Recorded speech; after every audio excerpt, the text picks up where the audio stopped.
सेवक वाणी का चिंतन करने से जो सूत्र, जो रस सिद्धांत हमारे हाथ लगता है, यही सेवक वाणी का सूत्र भी है, यही सेवक वाणी का सिद्धांत भी है कि सेवक जी महाराज कहते हैं, हित हरिवंश जो कही श्याम श्यामा पद कमल संगी सिर नायो, जो ये वचन ना मानत गुरुद्रोही, निस्दिन करत आपनो भायो। सेवक जी महाराज कहते कि देखो, महाप्रभु का ये रस सिद्धांत क्या है कि श्री हरिवंश जो कही श्याम श्यामा पद कमल संगी सिर नायो, कि साधु संतों के चरणों की अविचल भक्ति ही इस रस सिद्धांत का मूल है। अर्थात सर्वप्रथम इस मार्ग पर चलने का जो प्रथम पग है वो आपको साधु संगति ही करनी है। सेवक जी महाराज कहते चाहे इसके अलावा आप कुछ भी करते हो, आप माला करते हो, अष्टयाम करते हो, ध्यान करते हो, साधना करते हो, वाणी का पाठ करते हो, सब कुछ साधन भी क्यों ना करते हो,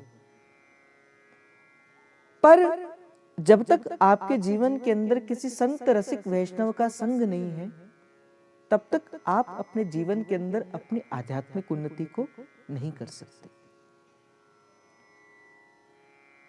तो हरिवंश उपासना का, हित उपासना का रस सिद्धांत क्या है कि श्री हितजू जो कही श्याम श्यामा पद कमल संगी सिर नायो।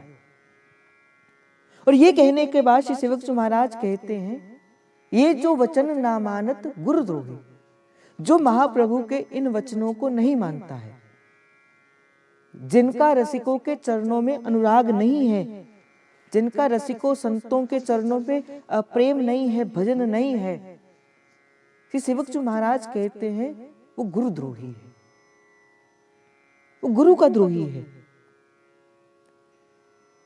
इसलिए ध्रुवदास जी महाराज भी कहते, बोले जिनके हिये बसत हैं श्री राधा वल्लभ लाल। बड़े आसान शब्दों में श्री ध्रुवदास जी महाराज ने कहा, बोले जिनके हिय में बसत हैं श्री राधा वल्लभ लाल और तिनकी पद रज दोए ध्रुव, बोले उनके चरणों की रज को मैं सदा धोता रहूं, तिनकी पदरज दोए ध्रुव और पीवत रहूं सब काल, व्यास हरि के जना।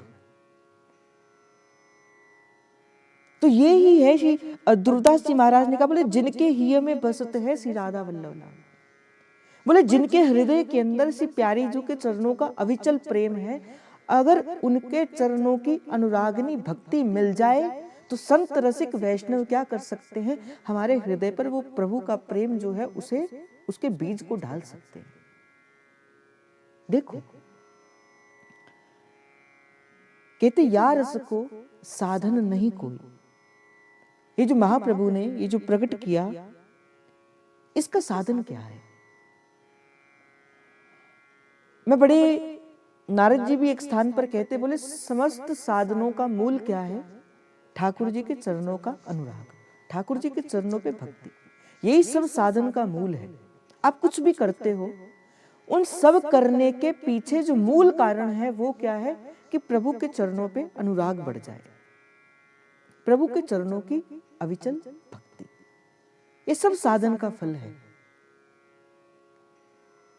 और अगर मैं आपसे ये पूछूं कि भक्ति का फल क्या है, सब साधन का फल है प्रभु के चरणों की भक्ति, और भक्ति का फल क्या है। अच्छा मैं आपसे पूछूं भक्ति का फल क्या है। व्यास जी महाराज अपने एक पद के भीतर कहते, व्यास भक्ति को फल लयो, कि सब साधन का मूल जो है वो प्रभु की भक्ति है, पर प्रभु की भक्ति का फल क्या है बताओ। कितना समय हो गया सत्संग को श्रवण करते हुए, व्यास भक्ति को फल लयो नहीं। लिखकर बताइए इस चीज को, लिखकर बताइए इस चीज को कि व्यास भक्ति को फल लयो नाम जपते हैं? नहीं। सब भक्ति का मूल है, सब साधन का मूल हरि की भक्ति, और हरि भक्ति का मूल क्या है? सब भक्तन को फल लयो वृंदावन की धूर। सब भक्ति का फूल क्या बोले? वृंदावन की धूर, वृंदावन की रज प्राप्त हो जाए, वो यही भक्ति को फल है। अब यहां से प्रश्न उठता है कि वृंदावन की भक्ति, वृंदावन की रज, व्यास जी महाराज अपने पद के अंदर कहते हैं, व्यास भक्ति को फल लयो वृंदावन की धूर। अब यहां से प्रश्न उठता है कि व्यास जी महाराज यहाँ पे वृंदावन के फल को, सब भक्ति के फल को वृंदावन की धूर क्यों कहते हैं? हमने एक भाव सुना होगा, एक पंक्ति सुनी होगी, मुक्ति कहे गोपाल से मेरी मुक्ति बताए, कि मुक्ति कहे गोपाल से मेरी मुक्ति बताए, और फिर कहते हैं, बोले ब्रज रज उड़ मस्तक लगे और मुक्ति मुक्त हो जाए। कि ब्रज की रज जब मस्तक पर लगती है, बोले उससे क्या होता है? ब्रज की रज मस्तक पर लगने से मुक्ति भी मुक्त हो जाती है। तो सब साधन का मूल हरि की भक्ति, हरि की भक्ति का फल क्या है? वृंदावन की रज, और वृंदावन की रज सब साधन की भक्ति क्यों? बोले इसी कारण से कहा गया, क्योंकि वृंदावन की रज में इन साधु चरण रज मांझ, साधुओं की चरणों की रज, जो श्याम श्यामा पद कमल संगी सिर नायो, जो सदा अपने हृदय के भीतर, इन साधु संत जो हैं ये सदा अपने प्यारी प्रियतम के उस रूप माधुरी में छगे मगे पगे, जब उस वृंदावन की रज के ऊपर चलते हैं नंगे पांव, तो वृंदावन की रज की महिमा इसी कारण से है, क्योंकि साधु संतों की चरण की रज का स्पर्श जो है वो वृंदावन की धूर को मिला है। व्यास भक्ति को फल लयो वृंदावन की धूर। जैसा आप सब जानते हैं कि आज मकर संक्रांति का बड़ा सुंदर पर्व है, और आपको इतना भी पता है कि आज त्रिवेणी के अंदर से प्रयागराज के भीतर बड़ा सुंदर महाकुंभ का आयोजन आज से प्रारंभ हुआ है, और आज से ही प्रयागराज के भीतर सब साधु संत रसिक वैष्णव जितने भी हैं, वो सब साधु संत क्या करते हैं? बोले आज के दिन उस संगम के भीतर जो है, उस त्रिवेणी के भीतर अपनी डुबकी को लगाते हैं। अच्छा, इतना तो हमें पता है। भागवत जी के भीतर एक बड़ी प्यारी कथा आती है। भागवत जी के अंदर कहा गया कि देखो, जब साधु संत रसिक वैष्णव, हम जैसे जीव, पापी जीव, जब कुंभ के भीतर से प्रयागराज के भीतर स्नान करने जाते हैं, बोले कुंभ के स्नान का फल क्या है? बोले हमारे जितने पाप हैं वो कुंभ क्या करता है? बोले उस कुंभ क्या करता है? उस पाप को अपनी ओर लेकर पाप मुक्त जीव को कर देता है। यही कुंभ का फल है। इसी कारण से सब जीव जो है वो कुंभ के भीतर जो है वो जाया करते हैं। आज के दिन से नित्य प्रति प्रयागराज क्या करते हैं? क्योंकि जब जितने पाप स्वस्थ जीव जब कुंभ के प्रयागराज को दे देते, उस कारण से सिर्फ प्रयागराज जी का जो रंग है वो क्या हो जाता है? बोले वो काला पड़ जाता है। आज के ही दिन से, अब जब तक ये कुंभ चलेगा, नित्य प्रति प्रयागराज क्या करेंगे? वृंदावन में आएंगे, और वृंदावन में आके नित्य प्रति जैसे सब जीव जो है वो प्रयागराज में जाकर स्नान करते हैं, और आज से वृंदावन की रज का स्नान करेंगे। ये वृंदावन की रज की महिमा है, क्योंकि इतना पाप जितना सारा जीव जो है जब वो प्रयागराज को देकर जाता है, तो प्रयागराज अपने उस पाप से मुक्त होने के लिए वृंदावन की रज का स्नान करते हैं। ये वृंदावन की रज की महिमा है। और वृंदावन की रज की महिमा किस कारण से है? दो कारण से। एक तो प्रिया जी के चरणों का संस्पर्श वृंदावन को प्राप्त हुआ है, और दूसरा चीज क्या है कि वृंदावन के संतों की चरण रज की जो है वो भी वृंदावन की रज को प्राप्त हुई है। इसलिए मैं आपसे कई बार मैंने सत्संग के माध्यम से भी आपको कहा कि जब कभी वृंदावन जाओ और नित्य प्रति अपने जीवन के अंदर एक नियम लगो कि वृंदावन की रज को अपने मस्तक पर अवश्य लगाना है। दो कारण है, एक तो सिर्फ प्रियाजू के चरणों की रज है, इस कारण से लगाना है, और दूसरा कारण है कि इन्हें संतों का संस्पर्श मिले, ये संतों के चरणों की रज भी है। और नित्य प्रति न जाने कितने संत प्रकट रूप से अथवा अप्रकट रूप से भी नित्य प्रति श्री युगल के नित्य वृंदावन धाम में आते हैं। तो कई साधु संतों की रज जो है, और इस पंक्ति का तो हमेशा ध्यान हो, बोले मुक्ति कहे गोपाल से मेरी मुक्ति बताए कि मेरी मुक्ति कैसे होगी, और ब्रज रज उड़ मस्तक लगे और मुक्ति मुक्त हो जाए। बोले मुक्ति को भी मुक्त करने वाली ब्रज की रज है, और अगर जीव को इसको धारण करे, कहते शास्त्र कहता है, शास्त्र कहते हैं कि जब किसी जीव के शरीर के ऊपर श्री ब्रज का रज का सेवन लगा होता है, जब कोई जीव नित्य प्रति ब्रज की रज में अपने मस्तक पर धारण करता है, उस श्रृंगार को करता है, कहते कि कभी भी आपातकालीन मृत्यु के समय में उसे कभी यम के पास उसको त्रास नहीं करते। अगर आपके संग में वृंदावन की रज है, अगर आपके पास श्री यमुना जी का जल है, और अगर आपके पास श्री तुलसी जी की माला धारण है, आप कभी भी किसी प्रेत योनि में नहीं जा सकते। आपका जब शरीर शांत होगा, ये वैष्णव चिन्ह होने के कारण आपकी इस आत्मा को लेने के लिए भी श्री वैष्णव पार्षद ही आएंगे। इसलिए साधु संत कहते, बोले अपने शरीर के अंदर 12 स्थानों पर हमें तिलक करने की आज्ञा जो है वो दी जाती है। तो इसीलिए ब्रज की रज की महिमा कही गई। तो व्यास भक्ति को फल लयो वृंदावन की रज की धूल, और वृंदावन रज की महिमा संत चरण कमल से है। संत चरणों की कृपा से श्री वृंदावन की रज में मुक्ति को मुक्त करने का भी वो जो बल है वो प्राप्त होता है।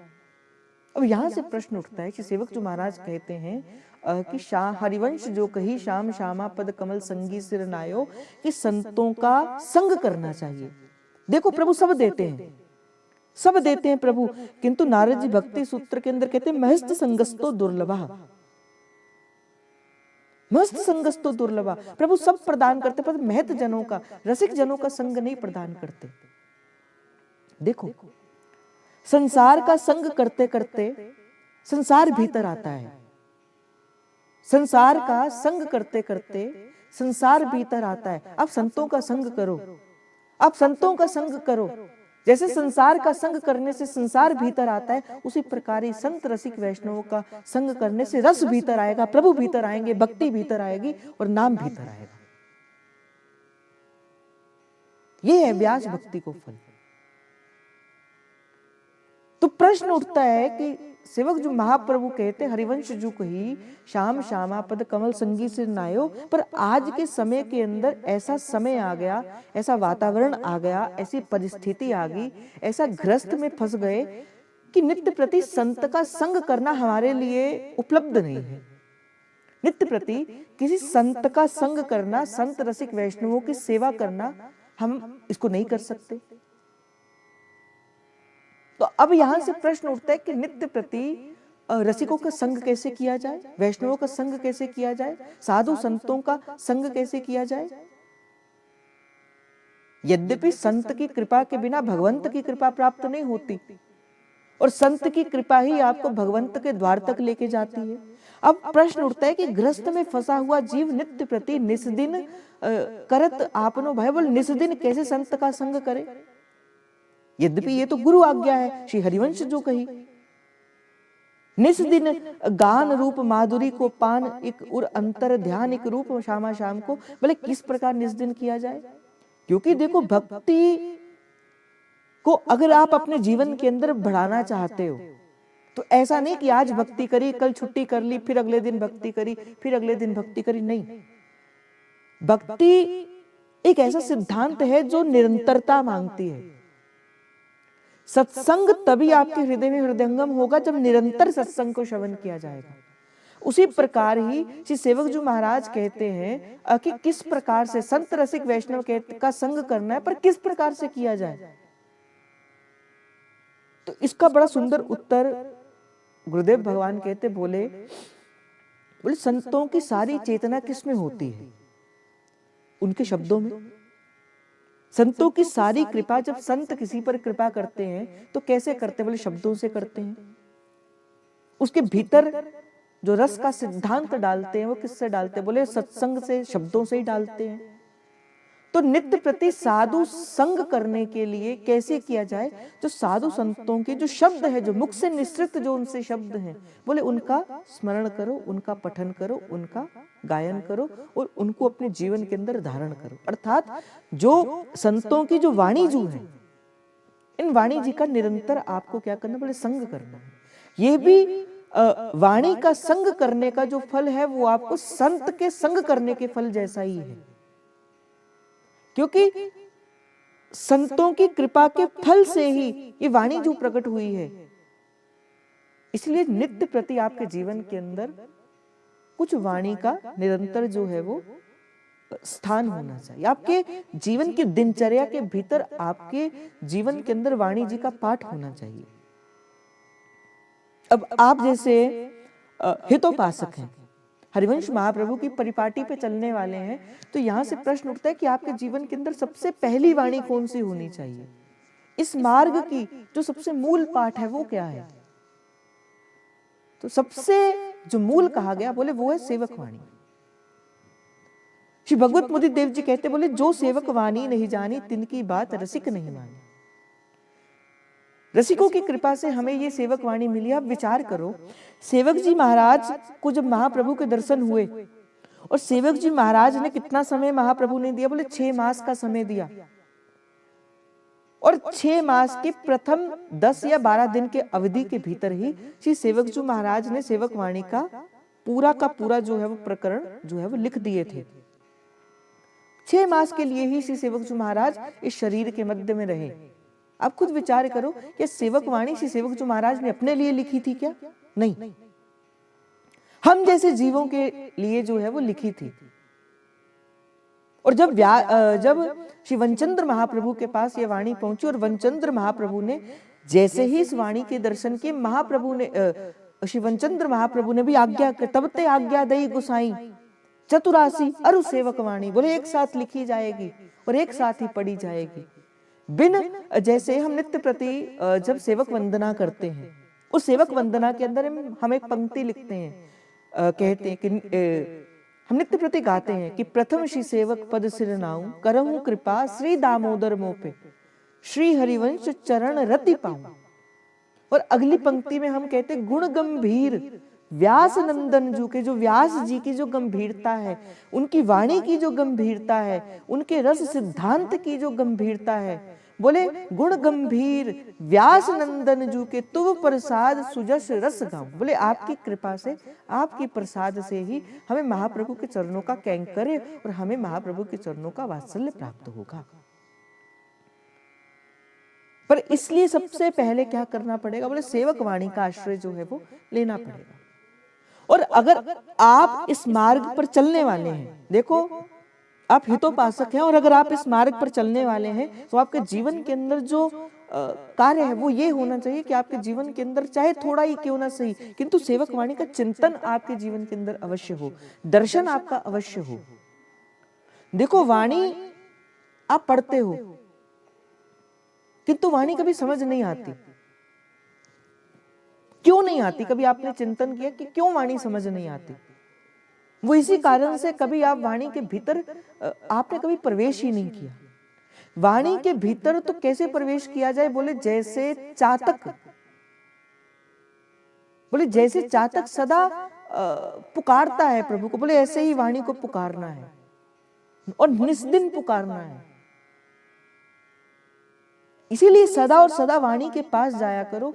और मैं आज तक मैंने आपसे कभी नहीं कहा कि आपको इतनी वाणी पढ़नी है, आपको इतनी वाणी पढ़नी है। मैं कहता हूं कि वाणी जी के एक दोहे का ही आप चिंतन पूरे दिन कर सकते हो।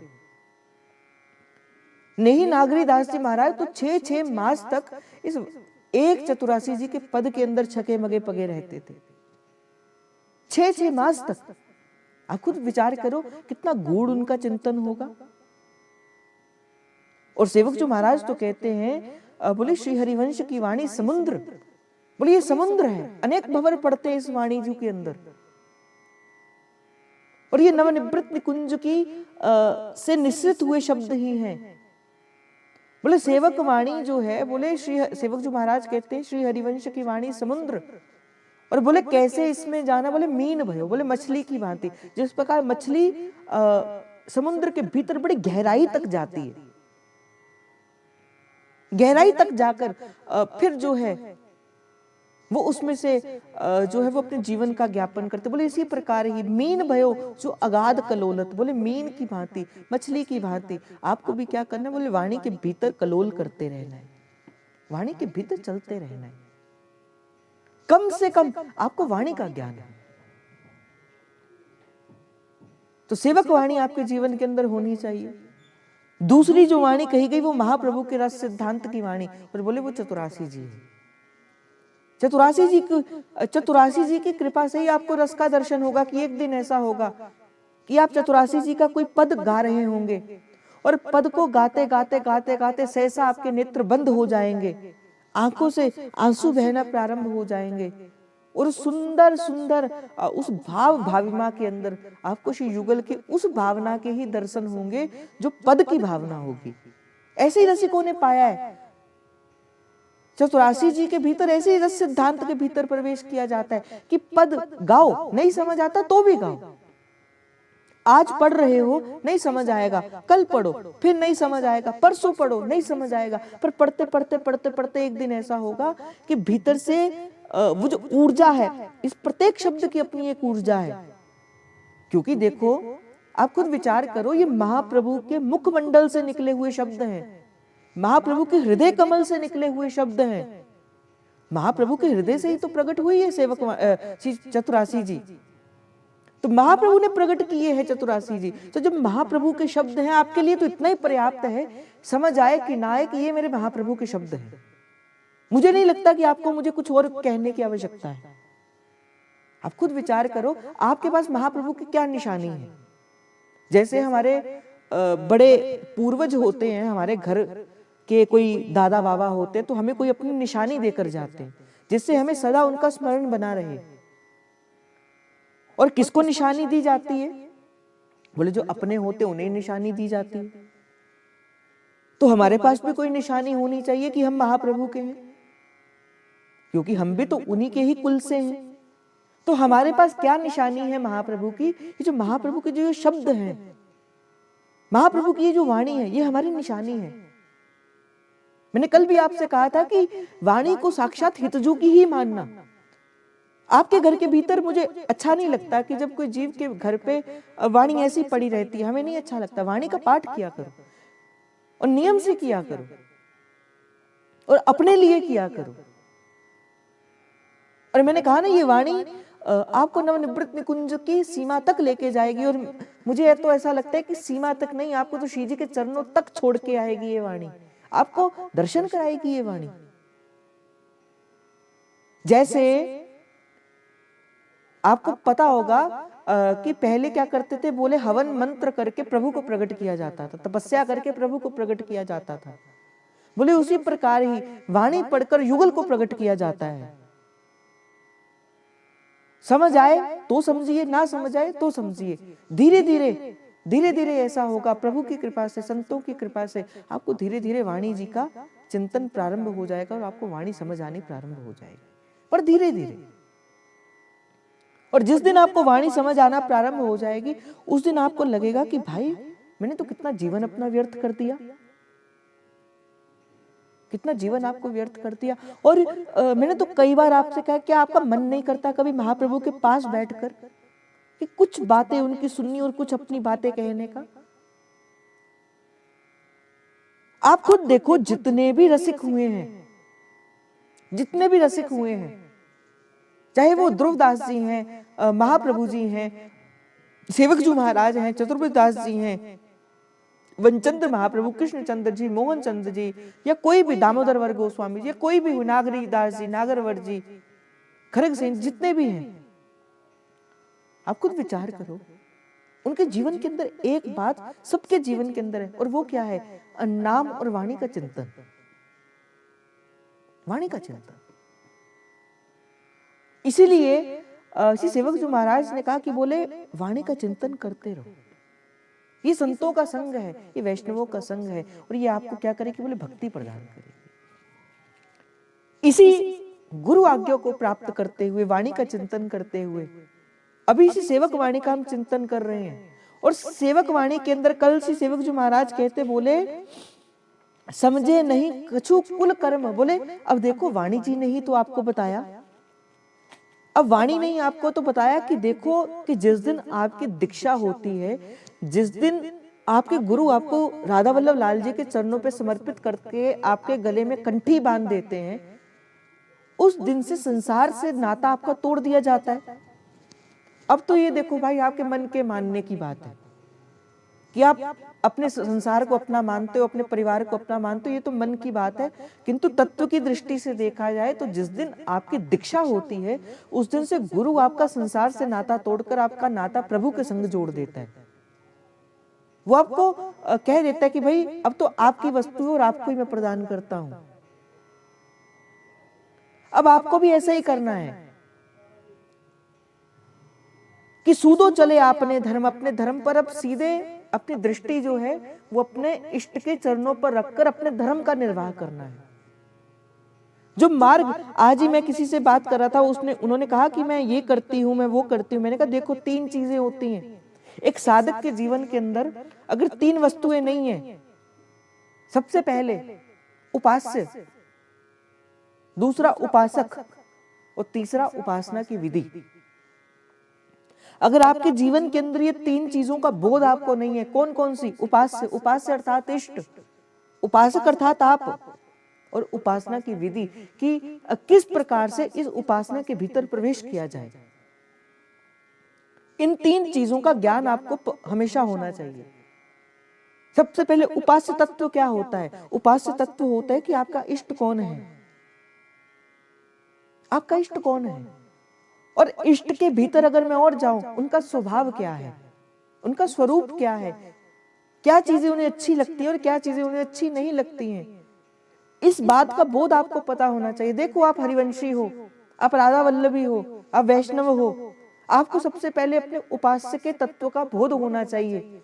और जब तक आपको अपने उपास्य के तत्व का बोध ही नहीं होगा, उपास्य के रूप, सौंदर्य, सहज स्वभाव का आपको स्मरण ही नहीं होगा, आप कैसे उपासना में प्रवेश करोगे? तो सबसे पहले तो आपको उपास्य तत्व का बोध करना है कि सबसे पहले आपको जानना है कि श्री जी की उपासना का, श्री जी का स्वरूप कैसा है, श्री जी का स्वभाव कैसा है। इस समय श्री जी ऐसा करती हैं, इस समय श्री जी ऐसा करती हैं। देखो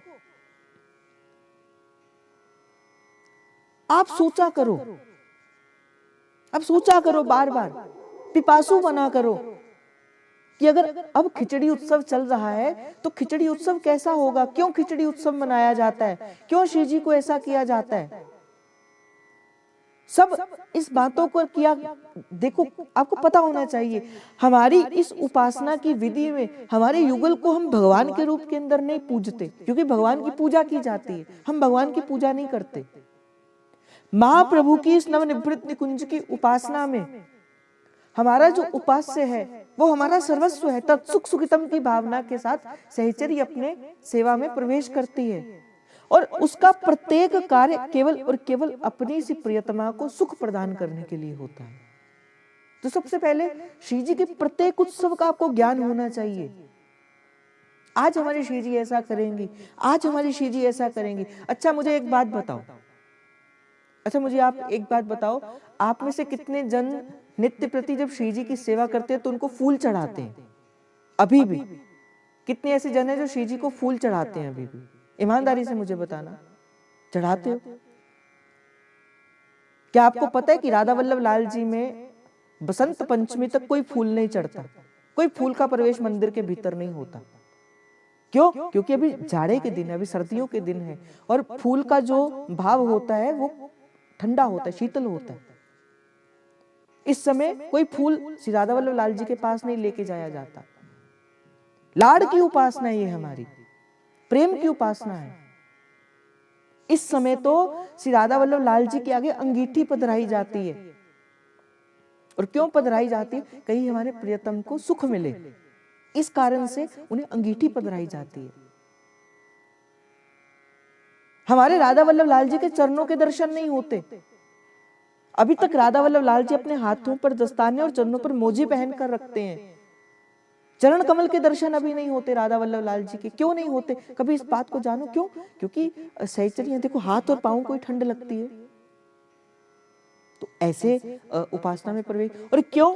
क्योंकि देखो, लोग तो एक दिन मकर संक्रांति में खिचड़ी बनाते हैं। हमारे रसिकों ने कहा, बोले एक दिन के लिए क्यों? हमारे ठाकुर जी तो, हमारे श्री जी तो कोमलता की नागर है, वो तो कोमलता की राशि है। तो पूरे एक पर्यंत मास तक खिचड़ी का भोग से ठाकुर राधा वल्लभ लाल जी को लगाया जाता है। और इसमें गरम गरम मेवे, पिस्ते, बादाम जो है वो गरम गरम मेवों के मसालों को डाला जाता है। बोले क्यों? बोले जब श्री जी उस भोजन को पाए, जब श्री जी उस खिचड़ी को पाए, तो भीतर एक जो है वो उनको उष्णता लगे, उनको गर्मी लगे, उनको ठंड ना सताए। इस कारण से उन्हें जो है वो दिया जाता है। तो लाड़ के ठाकुर है। अभी जिस दिन बसंत होगी उस दिन श्री राधा वल्लभ लाल जी अपने हाथ से वो भी उतार देंगे, मोजे पैरों से मोजे भी उतार देंगे और हाथ से दस्ताने भी उतार देंगे। फिर फूल का प्रवेश मंदिर के भीतर होगा। तो आपको पता होना चाहिए कि राधा वल्लभ लाल जी का स्वरूप कैसा है, राधा वल्लभ लाल जी का स्वभाव कैसा है। लाडली, हमारे तो रसिकों ने कहा, बोले सहज स्वभाव है श्री प्रिया जी, मृदुता, दयालुता और कृपालुता की राशि है।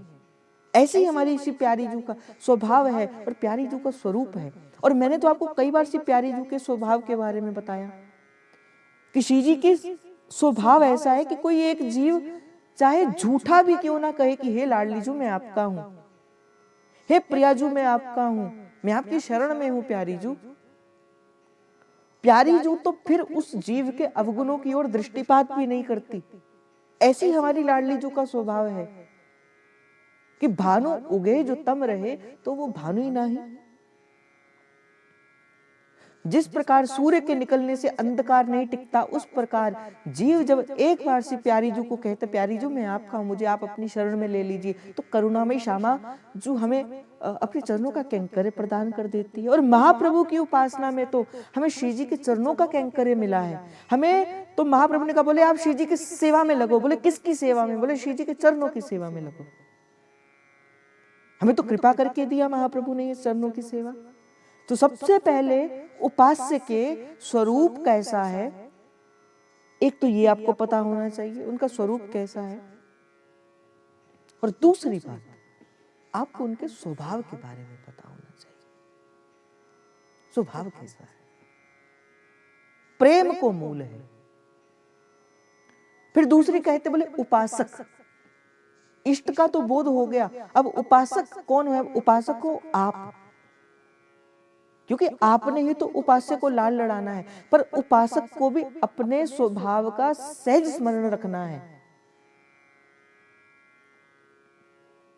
आप देखो, उपासक तीन चीजों के भीतर हमेशा माया जो है वो तीन प्रकार से उपासक के ऊपर प्रहार करती है। बड़े ध्यान से इस बात को सुनना, और हो सके तो आप इन तीनों का चिंतन भी अवश्य करना। बड़े ध्यान से इस बात को सुनना। तीन वस्तुओं से, तीन प्रकार से माया आपके जीवन के अंदर प्रहार करती है। जीव के ऊपर तीन प्रकार से उसको प्रहार करती है। प्रथम कही गई वित्तेषणा, दूसरी कही गई पुत्रेषणा, और तीसरी कही गई लोकेशना। ये तीन प्रकार के अस्त्र कहूं, अगर मैं इनको कहूं, ये तीन प्रकार के अस्त्र माया के पास होते हैं। पुत्रेषणा, वित्तेषणा और लोकेशना। अब यहां से प्रश्न उठता है कि कैसे हमें पता लगे कि हम कौन से माया के तीर से ग्रस्त हो चुके हैं। अब यहां से तो ये प्रश्न उठता है क्योंकि देखो, पहले अगर मैं आपसे प्रश्न करता हूं तो मैं कोशिश करता हूं कि उस प्रश्न का उत्तर भी आपको दूं।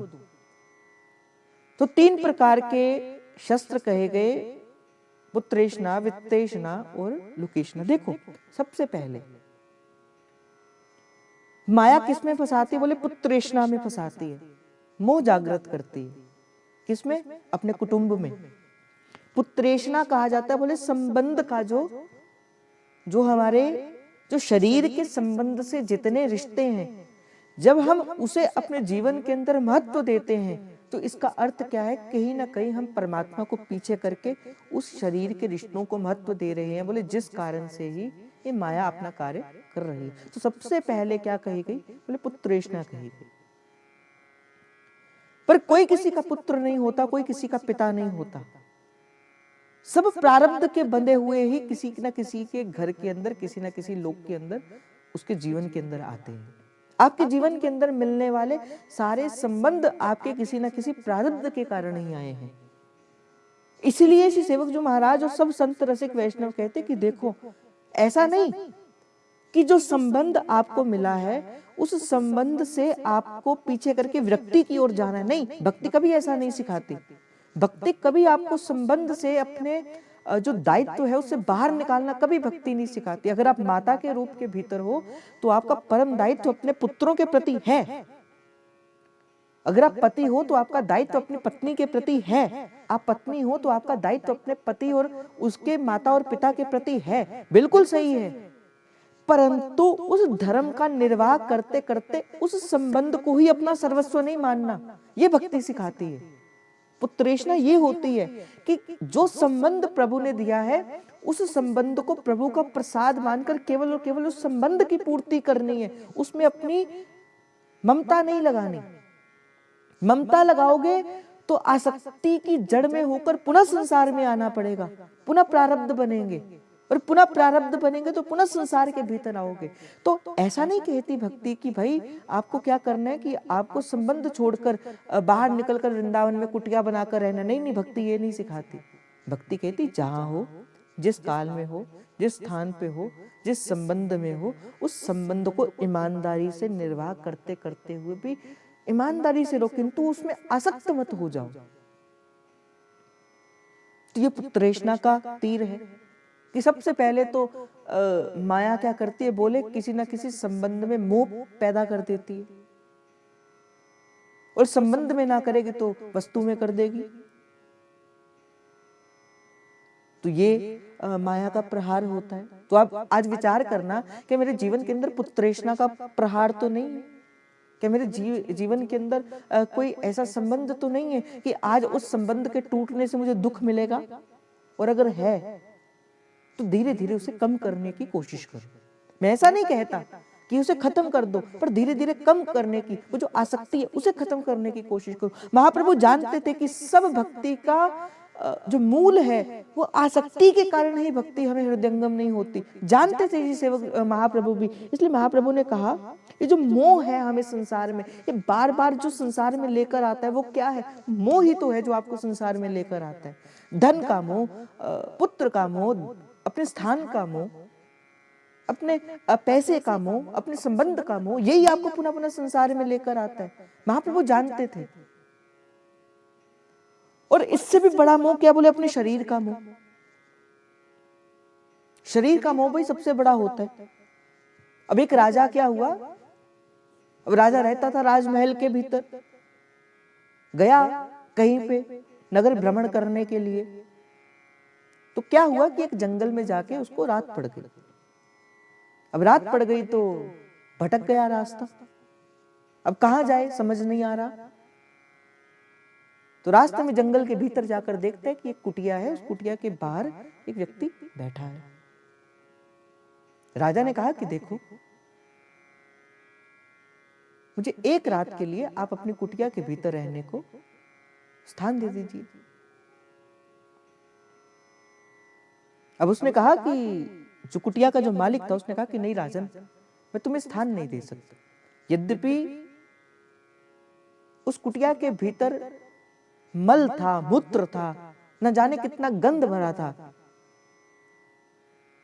पर राजा ने कहा कि मुझे थोड़ा सा स्थान आप दे दीजिए। अगर मैं बाहर रहा तो मुझे जानवरों से भी भय है और मुझे और भी व्यक्तियों से भय है, मुझे कोई मार देगा निहत्था जान के। अब उस व्यक्ति ने कहा कि देखो मैं आपको नहीं रहने दूंगा। जब बार बार राजा ने कहा तो उस व्यक्ति ने कहा कि देखो मुझे वायदा करो, मुझे वायदा करो कि सुबह होते ही तुम इस कुटिया को छोड़कर चले जाओगे। राजा ने कहा वादा क्या, मैं तो सच में कुटिया को छोड़कर चले जाऊंगा और ये गंदी सी कुटिया में मैं क्यों रहूंगा। बोले नहीं नहीं, तुम मुझे वायदा करो, तुम संकल्प लो कि तुम सुबह ये कुटिया को छोड़कर चले जाओगे। राजा ने कहा कि देखो मैं तुम्हें वायदा करता हूँ। रात बीती, राजा ने कुटिया के भीतर रहना प्रारंभ किया। अब सुबह हुई, अब जब सुबह हुई तो उस व्यक्ति ने कहा कि चलो राजन, आप अपने लोक की ओर चलो, आप अपने राज्य की ओर चलो। राजा ने कहा कि नहीं, ये तो कुटिया में, मैं तो इसी कुटिया में रहूंगा। उसने बड़ा कहा कि राजा चले जा अपने राज्य की ओर, ये कुटिया तेरे लायक नहीं है। किंतु राजा ने कहा कि नहीं, अब तो मेरी आसक्ति होगी इस कुटिया के साथ, मैं तो इसी कुटिया में रहूंगा। यद्यपि वहां पे क्या है, यद्यपि वहां पे मल भी है, मूत्र भी है, गारा भी है, सब कुछ है। अब राजा कहते मैं वही रहूंगा। अब राजा छोड़ के ना जाए, फिर उसको संकल्प बताया, बोले तूने कहा था। अब राजा कहे, बोले नहीं नहीं, मुझे तो यही रहना है। अब वो राजा कौन है? वो हम हैं, हमारी आत्मा है वो राजा। हम तो भाई प्रभु के लोक से आए हैं, वही हमारा सच्चा घर है। श्री जी का निकुंज ही हमारा सच्चा घर है। हमें तो कुछ समय के लिए संसार में भेजा, और प्रभु ने क्या कर दिया, बोले एक घर के अंदर, एक कुटिया के अंदर रहने को हमें स्थान दे दिया। और वो कुटिया क्या थी? वो अपना शरीर था। अब विचार करो, आप अपने शरीर के भीतर देखो कितना गंध छिपा है हमारे शरीर के भीतर। मल भी है, मूत्र भी है, न जाने और क्या क्या है हमारे शरीर के भीतर। आप खुद विचार करो इस बात के ऊपर। और मैं आपसे कहूं कि आज अपने शरीर का मोह त्याग दो, आप त्याग पाओगे क्या? बोले कभी नहीं त्याग पाओगे। बोले ये क्या है? बोले मोह की आसक्ति। बोले शरीर का मोह है। और ये मोह कैसा? बोले दुरंत मोह है। ये मोह कैसा है? बोले दुरंत मोह है। महाप्रभु जानते थे, बोले ये शरीर का मोह आपको पुनः संसार में लेके आएगा, और ये शरीर का मोह आपको अपने सहचरी वपु में प्राप्त नहीं हो पाएगा। मैंने इसलिए तो कल भी आपको सत्संग में कहा था कि जीव जब तक अपनी जीवत्व का त्याग नहीं करता, तब तक प्रवत्व उसका प्रकट नहीं होता, संतत्व प्रकट नहीं होता। संतत्व को प्रकट करने के लिए सबसे पहले जीवत्व का त्याग करना पड़ेगा। और जब जब आपको अपने जीवत्व का बोध है, आप कैसे अपने भीतर संतत्व का बोध करोगे? आप कैसे अपने भीतर के उस संत को प्रकट करोगे, उस सहचरी को प्रकट करोगे? तो हमारी तो स्थिति भाई उस राजा के जैसे है। हम तो राजा की भांति है। हमें तो रहना है भाई, हमें तो रहना है उसी कुटिया के भीतर। सत्संग हमें प्यारा नहीं लगता, श्री जी का निकुंज हमें प्यारा नहीं लगता। देखो कैसे प्यारा लगता है। सत्संग यहाँ पे प्रारंभ होता है 10 बजे, और आप आते हो यहाँ पे 10:15 साढ़े 10 बजे। क्यों? आपको प्यारा ही नहीं, आपको प्रिय नहीं है। आपको मोह किससे? आपको सत्संग से मोह नहीं है भाई, आपको वाणी से मोह नहीं है भाई। आपको किससे मोह है? आपको तो अपने सुख संपत्ति से मोह है, आपको तो अपने सुख से मोह है। हमारे जीवन के अंदर सबसे पहली प्रायोरिटी जिसकी होनी चाहिए, हम कैसी है, हम उसको सबसे लास्ट प्रायोरिटी में रखते हैं। बड़े भाग मानुष तन भावा, सुर दुर्लभ मुनि ग्रंथन गावा। भाई बड़े भाग से मनुष्य शरीर मिला है, और मनुष्य जीवन का फल क्या है? बड़े भाग पाए सत्संगा। सत्संग मिल जाना बड़े भाग है। और आपको सत्संग जो जीवन के अंदर सबसे पहली प्रायोरिटी पे होना चाहिए, आप उस सत्संग को सबसे लो प्रायोरिटी पे करते हो। आपको सत्संग चाहिए ही नहीं। क्यों? क्योंकि आपका दुरंत मोह इतना बढ़ गया है कि आपको ऐसी माया ने आपको ऐसा घुमाया हुआ है कि आप चाहते ही नहीं सत्संग में आना। आप कहते हो कि नहीं नहीं क्या करेंगे? बोले एक ही तो बात सुनाई जाएंगे। ये पुत्रेष्णा है आपकी, जो संबंध के साथ आपकी आसक्ति जुड़ी है, ये आपको भजन नहीं करने देती। तो संबंध का निर्वाह करते करते अपनी आसक्ति को छोड़ो। तो महाप्रभु ने कहा, बोले दुरंत मोह तो शरीर से, इसलिए महाप्रभु ने कहा, बोले क्या करो? ये एत दष्टकम त्रिकाल मादृस्तम पठेत। बोले 3 समय के भीतर आप इस यमुनाष्टक का पान करो, यमुनाष्टक का गान करो। ये संसार की आसक्ति से भी हटाएगा और अपने शरीर की आसक्ति से भी हटाएगा।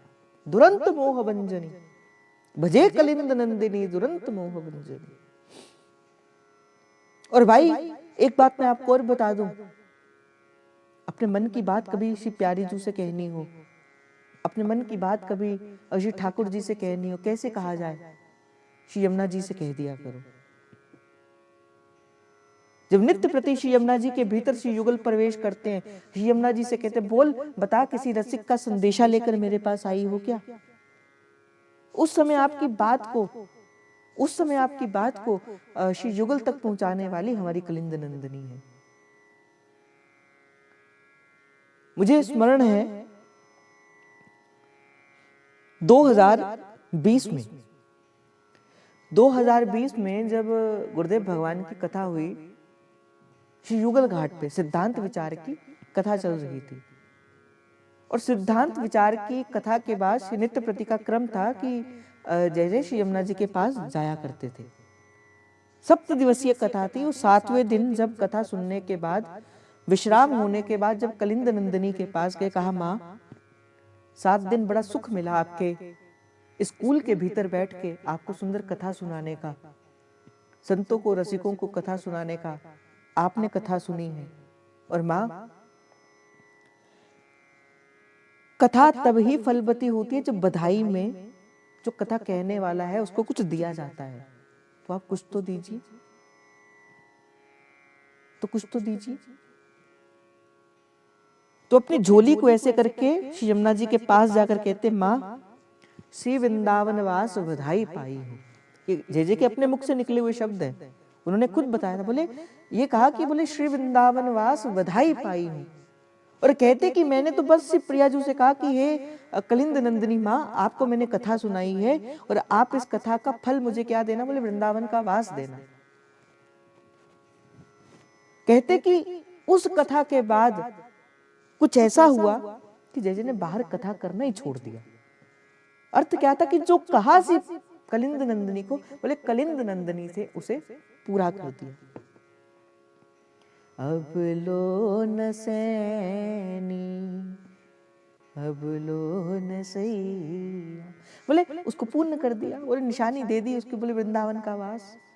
और देखो अगर आप भी वृंदावन का वास करना चाहते हो, उसी प्यारी जी से मिलना चाहते हो, तो आपके जीवन के अंदर से कलिंद नंदिनी, पहले तो मैंने सत्संग के प्रारंभ में कहा एक तो रज की महिमा है, एक तो श्री यमुना जल की महिमा आपके जीवन के भीतर होनी चाहिए। ये क्या करेगी, बोले दुरंत मोह का भंजन कर देगी। ये जो आसक्ति संसार के भीतर लगाई है, उस आसक्ति को दूर करके आप इसको जल मानोगे तो केवल जल का फल मिलेगा, कोई फल नहीं मिलेगा आपको। हमारी प्यारी जू की श्री कलिंद नंदिनी का जो रंग है, जो नील वर्ण, जो पीत वर्ण है, बोले क्या है, बोले ब्रजादिराज नंदना बुदाब गात्र चंदना नुलेप गंध वाहिनी भवाब्धि बीज दाहिनी जगत्रय यशस्विनी रसत्सुधापयस्विनी भजे कलिंद नंदिनी दुरंत मोह भंजनी। कि ब्रजादिराज नंदना बुदाब गात्र चंदना, जब चंदन का लेप लिए श्री राधा वल्लभ लाल जी श्री प्यारी जू के संग जब रास मंडल के भीतर प्रवेश करते हैं, तो जब स्नान करने के लिए श्री कलिंद नंदिनी के भीतर प्रवेश करते हैं, ब्रजादिराज नंदना बुदाब गात्र चंदना और नुलेप गंध वाहिनी, बोले शरीर से बोले सुंदर सुंदर गंध निकलती है, बोले सुंदर सी सुगंध निकलती है इत्र की। भवाब्धि बीज दाहिनी, हमारे जीवन के सब क्लेशों के बीज को खत्म कर देती है। इसीलिए श्री यमुना जी का रंग, और हम कहते कि बड़ा गंदा सा जल है, बस ना भाई। एक तो ये यमुना जी है और इसी के भीतर ही एक निर्मल स्वच्छ यमुना जी भी है जो शाश्वत स्वरूप के भीतर है। अभी वृंदावन के थोड़ी सी परिधि में एक और ही एक बाबा का स्थान है, उन्हें कहा जाता है देवरा बाबा, मचान है उनकी वहां पे। बाबा सदा जो है वो यमुना जी के कूल के ऊपर ही बैठा करते थे। देवरा बाबा बड़े सिद्ध संत थे। उनकी आयु कितनी थी कोई जानता ही नहीं है। कोई कहता था 90 वर्ष है, कोई कहता था 200 वर्ष है, कोई कहता था 300 वर्ष है। ऐसे देवरा बाबा। एक बार उनके पास कोई मथुरा का कलेक्टर आया। अब क्या था ना, अब लोकेशना को लेकर आया था कि मैं कलेक्टर हूं, अहमता को लेकर आया था कि मैं तो बहुत बड़ा जीव हूं। बाबा ने कहा बचुआ, बचुआ करके बोलते थे बाबा, ए बचुआ यमुना जी का दर्शन किया है क्या? तो उसने कहा ना बाबा। बोले चल स्नान करके आओ। अब जब यमुना जी का स्नान करने के लिए गया तो देखते हैं कि यमुना जी के घाट के भीतर तो बड़ी गंदी सी स्थिति बनी हुई है।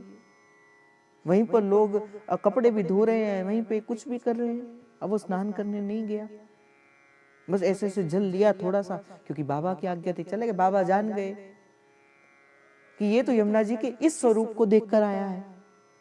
बाबा ने कहा क्या हुआ बचुआ, स्नान करके आया कि नहीं आया?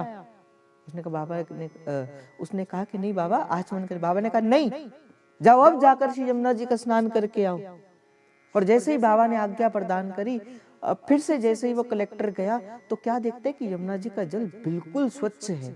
और इतना स्वच्छ कि मानो जैसे जैसे आईना होता है, और वृंदावन की जो रज है, जो नीचे की भालू है, उसमें अनेक प्रकार के रत्न है। वो दृष्टि दे दी बाबा ने कि जा बचुआ कि यमुना जी के उस का दर्शन करके आ।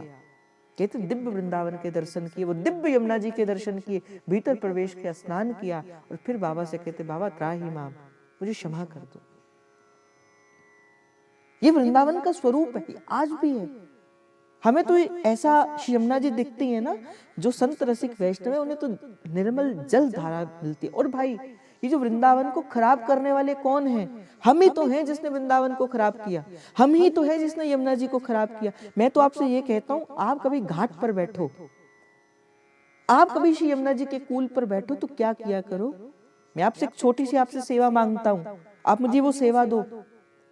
आप जब यमुना जी के कूल में जाओ तो जितने वहां पे प्लास्टिक पड़े हैं, जितना वहां पे गंदा सामान पड़ा है, उसे उठाकर एक स्थान पे रखकर एक स्थान पर रख देना। भाई विचार करो, जब राधा वल्लभ लाल जी मंदिर से, जब गोसाई जी महाराज उनको शयन करवाते हैं, और राधा वल्लभ लाल जी उसी कुंज गली से होते होते जब युगल घाट से आते हैं और देखते हैं कि वहां पे गंद पड़ा हुआ है, तो उनको कितना कष्ट होता होगा। युगल घाट पर ही तो स्नान करते हैं, और कहाँ स्नान करते हैं? बोले युगल घाट पर ही तो आएंगे। तो कभी जाओ तो रास्ते को, कभी अगर मुझे श्री जी ने कृपा करी, मेरा मन है ये, मैं अपने हृदय की बात कह रहा हूं आपसे, कि अगर कभी से प्यारी जी की कृपा हुई तो युगल घाट पर सफाई करवा के वहां पर लताएं लगा देनी है सुंदर सुंदर, और बैठने के लिए वो सुंदर प्रबंध कर देना है कि ताकि अगर कोई जीव जाए वहां पे तो वहां पर बैठ के, वहां पे सुंदर घास वगैरह लगा के एक सुंदर उसकी बाउंड्री करके और श्री जी को समर्पित कर देना। बोले श्री जी आपको समर्पित है, यहाँ पे बैठकर आप अपने घाट का दर्शन करो, ताकि कोई संत रसिक वैष्णव आए तो उनको भजन करने के लिए एक स्वच्छ घाट मिले। कभी अगर श्री जी ने कृपा करी, मेरे मन का ये भाव है और मुझे पता है कि मेरे मन का भाव श्री जी बड़ी जल्दी पूर्ण करेंगे, और जो रास्ता है उस रास्ते पर बड़ा सुंदर सा उस रास्ते को साफ करके और आसपास में उसके सुंदर सुंदर फूल के गमले लगा के, क्यारी लगा के, और वहां पे श्री जी का स्थान बना, मतलब कि वहां पे, ताकि चलने वालों को भी सुख मिले। अभी तो क्या होता है, आप नंगे पांव वहां पे चल नहीं सकते, कंकड़। अब देखो हम नंगे पांव चलते, हमें कंकड़ चुभते हैं, तो हमारी प्यारी जी को कितने चुभते होंगे, कभी विचार करो। तो कभी यमुना जी में जाओ, तो कभी घाट पर जाओ, तो घाट के अंदर अगर गंदगी देखो तो उठाकर उसको रख लो कहीं पे। अगर वृंदावन की परिक्रमा में कोई प्लास्टिक की बोतल देखो तो उसे करके डस्टबिन में डालो, ये आपका कर्तव्य है, और ये सेवा मैं आपसे मांगता हूं। बात तो कुछ और चल रही थी, देखो कहां से प्यारी जू ले गई। बात तो चल रही थी प्रत्येषणा की, प्रत्येषणा से फिर कलंद नंदिनी का स्मरण हो गया, फिर स्थिति का स्मरण हो गया। तो सबसे पहला जो दोष है, बोले पुत्रेषणा का। माया क्या करती, बोले पुत्रेषणा का लोभ डाल देती है। अब दूसरा क्या कहा, बोले वित्तेषणा का। अब कई बार क्या होता है, बोले जीव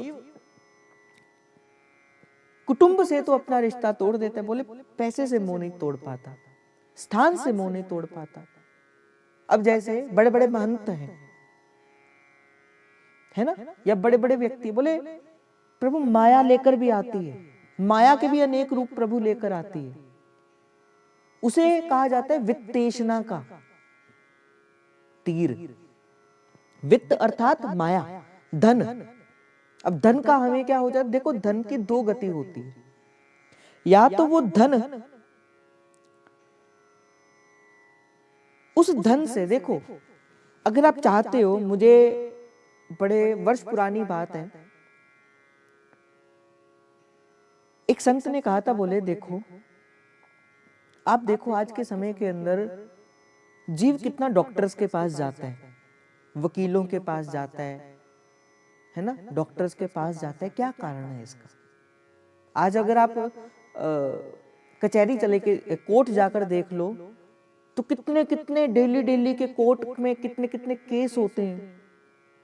एक एक दिन में 100 केस, 200 केस होता है, और एक शहर में एक कचहरी नहीं होती तो कितने जज बैठते हैं। अब एक एक जज के पास एक एक दिन में 100 केस है, बोले कितना कितना लोग जो है वो वकीलों के पास जा रहे हैं। तो बोले क्या कारण है कि वकीलों के पास, डॉक्टर्स के पास जीव जाता है? उस संत ने कहा, बोले क्योंकि हमारे धन की जो गति है ना, जब आप उस धन से सत्कर्म नहीं करोगे, जब उस धन से आप सत्कर्म नहीं करोगे, वो धन क्या करेगा? बोले आपको वो धन, प्रभु को जो लिए जो धन था, अगर आपने वो नहीं दिया तो वो फिर कहीं ना कहीं किसी ना किसी स्वरूप में लगेगा ही लगेगा। इसीलिए आप क्या किया करो, अपने वहां पर ही सही, अपना थोड़ा सा ही, मैं ये नहीं कहता कि बहुत सही, आप एक दिन निकालो, एक दिन निकाल के अपने बच्चों को संग लो और अपने घर की या अपने नगर की या आसपास की कोई गौशाला को पकड़ो, उस गौशाला में जाकर गौ सेवा करो। करो, ये करना पड़ेगा आपको। या किसी दिन ऐसा करो कि घर पे कोई 50-100 फुलके बनाकर, कोई सब्जी बनाकर, और जो भूखे हैं उनको, उनकी सेवा करो। वो करोगे, देखो आप ये 2 कार्य करके देखो, एक गौ माता की सेवा करके देखो, एक दीनहीन की सेवा करके देखो। देखो आपको कभी डॉक्टर्स को पैसा नहीं देना पड़ेगा, आपको कभी वकीलों को पैसा नहीं देना पड़ेगा। आप में से कुछ वकील भी होंगे, कुछ डॉक्टर भी होंगे, बोलेंगे आप तो हमारी दुकान बंद करवाने आए हो क्या? किंतु ये सत्य है, ये बिल्कुल सत्य है। आप अपने जीवन के अंदर ये करके देखो। जीव वित्तेषणा में इतना फंस जाता है, वो कहते हैं मुझे ही मिले, मुझे ही मिले, जो मिले वो मुझे ही मिले। वो बांटना नहीं चाहता, वो देना नहीं चाहता किसी को। यद्यपि उसकी नेक कमाई से उसका जो 10वां हिस्सा है उसमें आपका नहीं है, उसे आप परोपकार के लिए प्रयोग करो। कहीं पे भी करो, मैं ये नहीं कहता कि यहीं करो, कहीं पे भी करो, पर परोपकार के लिए करो।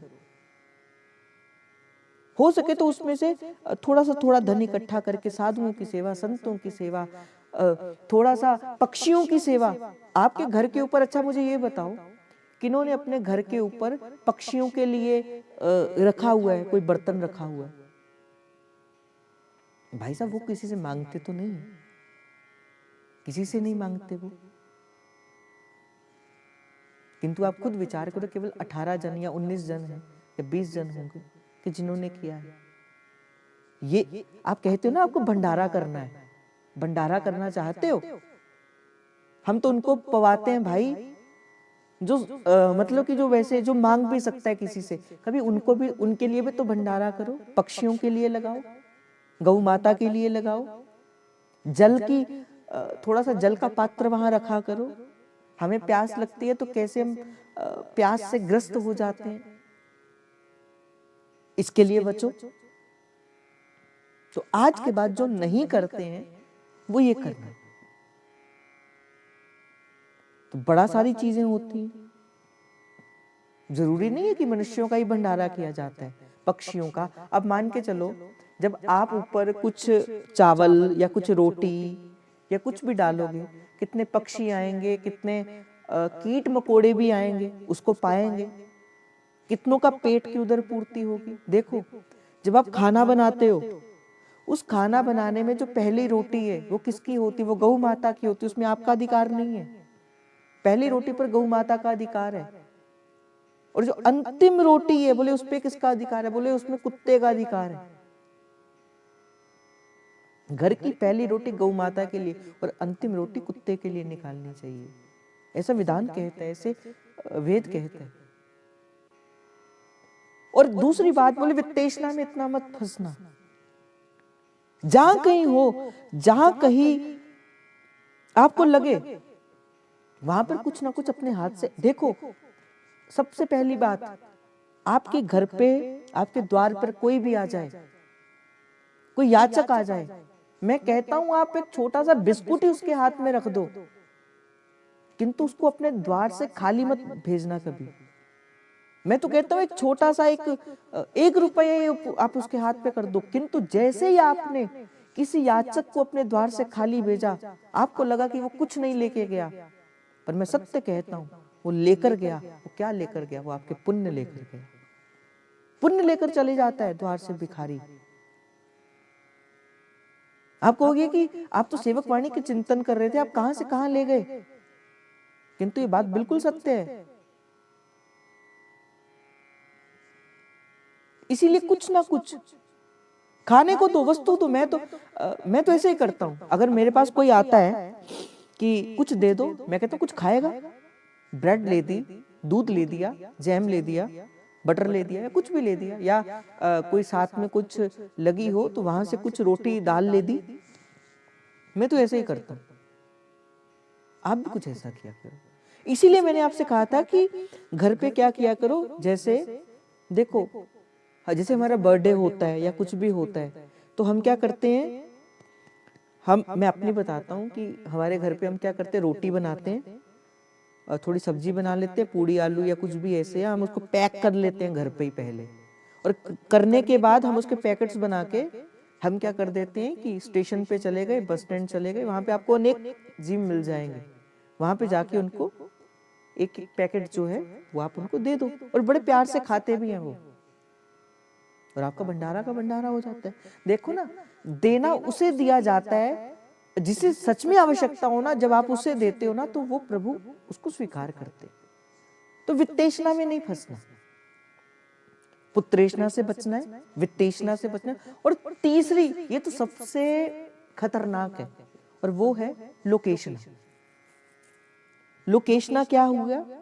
लोकेशना का अर्थ क्या है? लोकेशना का अर्थ है मान बढ़ाई नान का। गुरु नानक देव जी कहते बोले मान बढ़ाई नान का, बोले कुकर की पहचान।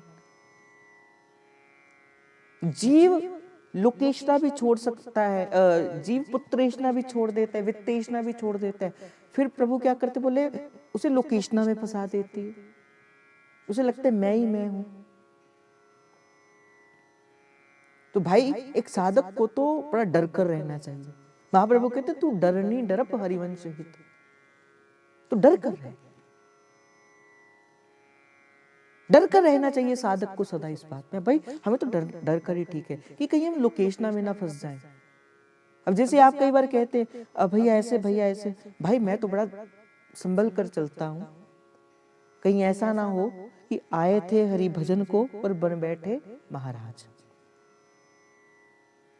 कई बार मन में कुछ ऐसा भाव आए, मैंने कहा देखो श्री जी, कई बार कुछ ऐसा मन में भाव आ जाता है ना कि अच्छा भाई बड़ी अच्छी कथा कर लेते हैं, बोले हम बोले बड़ा अच्छा संकीर्तन कर लेते हैं, बड़े बड़ी अच्छी बात कर लेते हैं, फिर मैं उसी समय अपने मन को चोट मारता हूँ, बोले मन देख तू आ गया उस माया के, बोले चलो इतनी गुरु की कृपा है कि दिख जाता है कि ये दोष है। तो तीन प्रकार से माया प्रहार करती है, लोकेशना, वित्तेशना, पुत्रेशना। आज विचार करना भाई हम किस माया के किस तीर से डसे हैं, माया के किस तीर से डसे हैं। अब मैं आपको एक छोटी सी बात बताता हूँ लोकेशना की। एक संत थे, अब नाम था चांगदेव जी, भक्तमाल के भीतर एक कथा आती, नाम था चांगदेव, और कहते कि इतने बड़े तपस्वी थे कि 14 बार मृत्यु को भेज दिया था, बोले हम नहीं जाएंगे। आयु थी 1400 वर्ष, और बड़ा सिद्धि जो अपने पास थे, बोले उस लोकेशना का गर्व हो गया। लोगों को कई बार सिद्धि का भी गर्व हो जाता है, भक्ति का भी गर्व हो जाता है, बोले वो कहता है हमारे जैसा भक्ति नहीं। अब चांगदेव जी को भी ऐसा गर्व हो गया, 14 बार मृत्यु को मैंने भेज दिया कि बोले हम नहीं जाएंगे।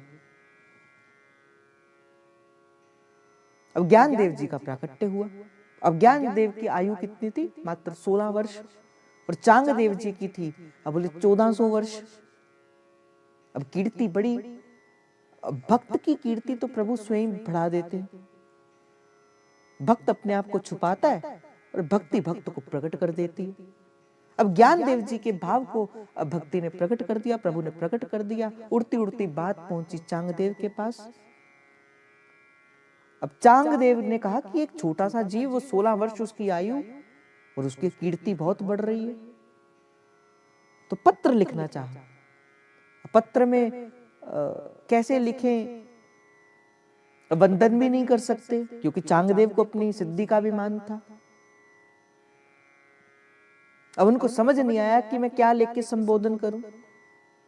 चिरंजीव भी नहीं लिख सकते, ये भी नहीं लिख सकते, तो कोरा पत्र ही जाकर श्री ज्ञानदेव जी के भेज दिया। अब कोरा पत्र जब ज्ञानदेव जी के पास गया, अब संत की बात तो संत जान जाते हैं, थे तो चांगदेव भी संत ही। अब कोरा पत्र हुआ तो उत्तर में जाकर कहते हैं, ज्ञानदेव जी ने एक शब्द कहे, बोले चांगदेव जी से कह देना 1400 वर्ष आपकी आयु होगी और अभी तक कोरे के कोरे ही हो। अब जब ये बात किसी शिष्य ने जाकर चांगदेव से कही कि ज्ञानदेव जी से ने कहा है कि 1400 वर्ष हो गई और अभी तक आप कोरे के कोरे ही हो, खाली के खाली ही हो। उस समय उनको लगा चांगदेव जी को कि इनको मिलने जाना चाहिए। क्या किया? एक शेर को ना था, उसके गले में सांप की रस्सी डाली और उसके ऊपर बैठकर ज्ञानदेव जी से मिलने चले।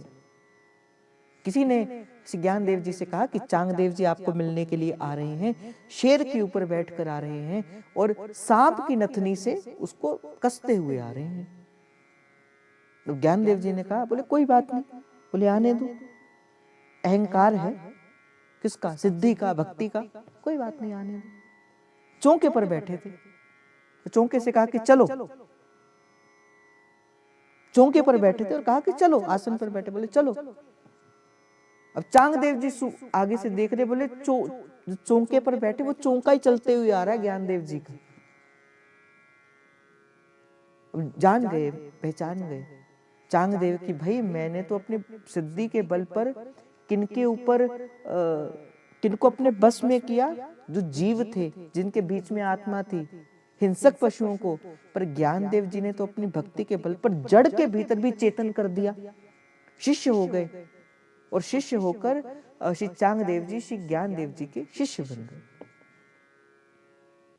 तो क्या था? बोले लोकेशना थी, बड़े से बड़े दायित्वों पर भी पहुंच जाओ। और मैंने कहा ना कि कई बार क्या होता है कि जीव सब छोड़ देता है, सब छोड़ देता है, पुत्रेष्णा भी छोड़ देता है, वित्तेष्णा भी छोड़ देता है, फिर क्या बनता है? फिर एक बड़े गद्दी का महंत बन जाता है, फिर लगाता है अपने नाम के आगे 1008 महामंडलेश्वर प्रातः स्मरणीय। और मैंने तो आजकल और देखा, बोले श्रोत्रिय ब्रह्मनिष्ठ, और बोले आजकल पता नहीं क्या क्या लगा रहे हैं, अद्य परमहंस, पता नहीं क्या, परमहंस, पता नहीं क्या क्या उपाधियां अपने आगे लगा लेता है। ये क्या है भाई साहब? ये सिंपल सी अगर मैं आपसे बात कहूं, ये जो बड़ी बड़ी उपाधियां हैं ना, ये कुछ और नहीं है, ये लोकेशना है कि संसार हमें इस नाम से जाने, संसार हमें करे कि हम ऐसे, हम वैसे, हम ऐसे हैं। तो जीव को इन तीनों से बचना है, लोकेशना से, वित्तेशना से, पुत्रेशना से, इन तीनों से बचते हुए संसार। देखो भाई, जब जब आपकी दृष्टि प्रभु से हटकर किसी और से होगी, जब जब आपकी दृष्टि प्रभु से हटकर किसी और से होगी, तब तब आप क्या करोगे? तब तक आप फिर माया आप पे प्रहार कर देगी। किंतु जैसे दृष्टि आपकी प्रभु की ओर होगी, फिर नहीं है माया आप पे प्रहार कर पाएगी। फिर लोकेशना भी नहीं आएगी, पुत्रेशना भी नहीं आएगी, वित्तेशना भी नहीं आएगी। देखो, चर्चा तो चल रही थी उपास्य, उपासना और उपासना की विधि की, वहां से कुछ और बात चल गई, वहां से कुछ और बात चल गई। श्री जी कृपा करें, कल हम इसी को मुझे याद दिला देना, जब चर्चा प्रारंभ होगी, एक पंक्ति 3 आपके लिखनी, उपास्य उपासना, कल वहीं से चर्चा प्रारंभ करेंगे। और आज का भाव श्री किशोरी जी के चरणों में समर्पित करते हुए आप सभी के हृदयस्थ प्रेम प्रभु को, हित प्रभु को जय जय श्री हरिवंश, जय जय श्री हरिवंश, जय जय श्री हरिवंश, प्रणाम।